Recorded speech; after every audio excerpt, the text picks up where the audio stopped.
Szanowni Państwo, jesteśmy w tej chwili w Rzeszowie razem z panami prezydentami. Wróciliśmy z Kijowa, z Ukrainy.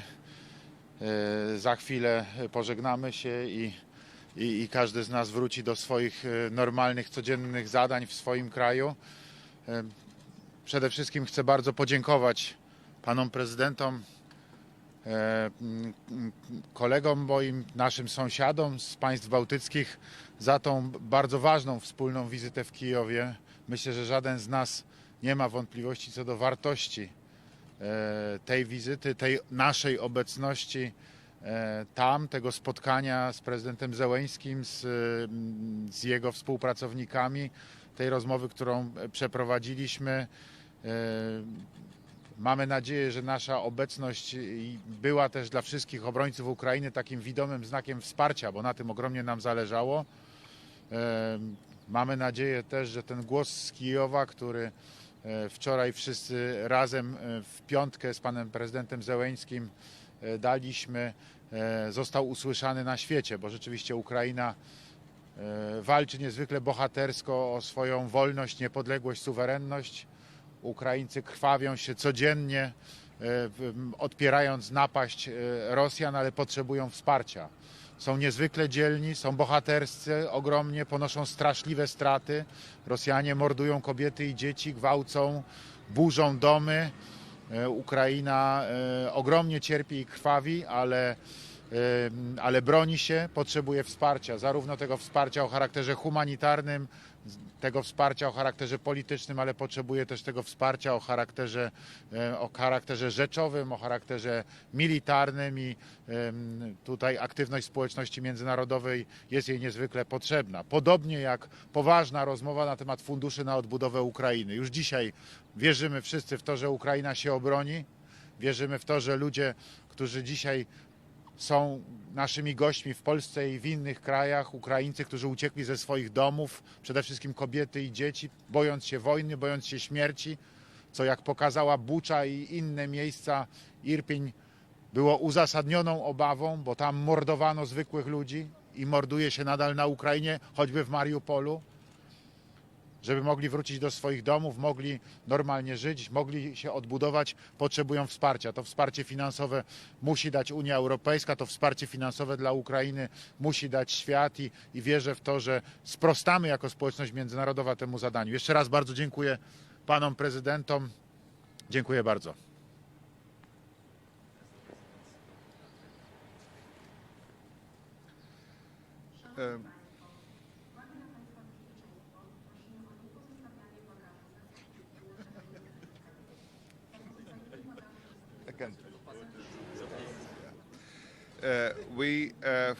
Four presidents went to Ukraine to meet President Volodymyr Zelensky, and we have already a long time planned this visit.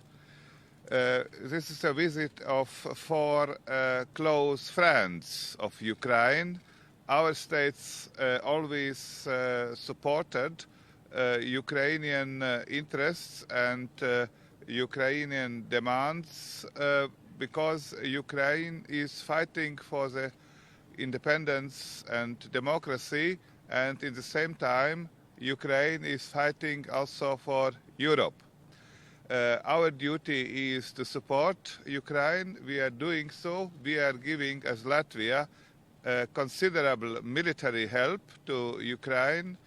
We are supporting Ukraine's demand to become candidate status of the European Union, and as member of NATO, we are supporting a strong military help of member states of NATO to Ukraine. We saw with own eyes Russian atrocities which they committed in Ukraine, and we think that the responsible should be brought to international courts in order to punish them, because such war crimes could not be tolerated by the international community. The International Criminal Court has already started the investigations, and there are also proceedings before the International Court of Justice in Hague. And I support also the idea to establish a special tribunal like Yugoslavia tribunal 20 years ago, a special tribunal on Russian war, aggressive war against Ukraine. So we expressed our full solidarity with the people of Ukraine, with the government of Ukraine, with President Zelensky, and we will continue our close friendship and support for Ukraine. Thank you.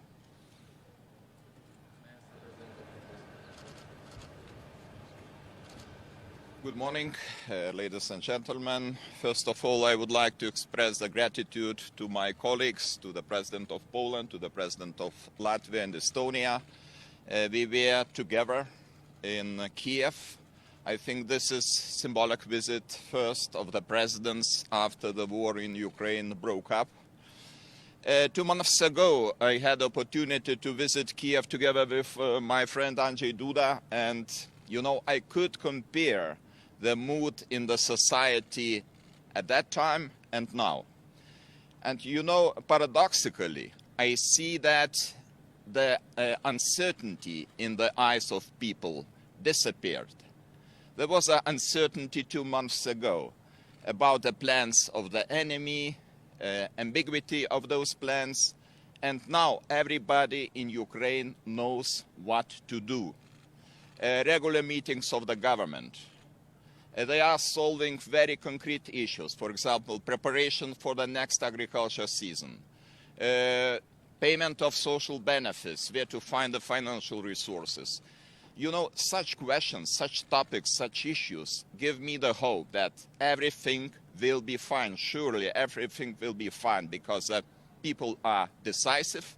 The government has very clear priorities. And the government tries to consolidate the efforts of our institutions.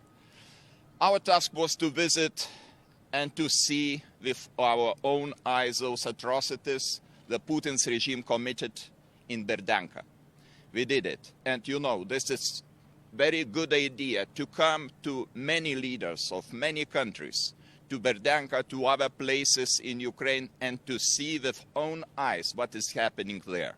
Probably it would contribute to more decisive actions of European Union, of other countries, and we have to lose any illusions that Putin's regime could be affected by diplomatic measures. Just actions, and very decisive actions. First of all, sanctions. We have to introduce much stronger sanctions and not to stay the halfway. We have to give very clear perspective on the European, clear perspective for Ukraine regarding the European integration. We did it in Versailles, but it's not enough. We have to send even stronger signals regarding the perspective of this country in the European Union. And of course, other issues which are extremely important, military support. In the short run, this is priority number one. Military support, all our countries contributed very much from the very beginning. Lithuania was among the first to deliver Stinger weapons to Ukraine.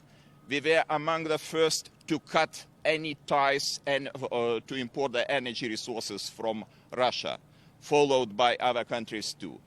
But I pretty much believe that we can do much more if we are together. Bilaterally we can do a lot, but together we can do even more. So this is my message, and I really appreciate courage and decisiveness of Ukrainian nation.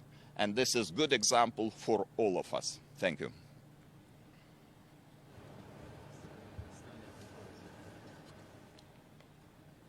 Dear President, ladies and gentlemen, Estonian people admire the courage of President Zelensky as well as the whole nation.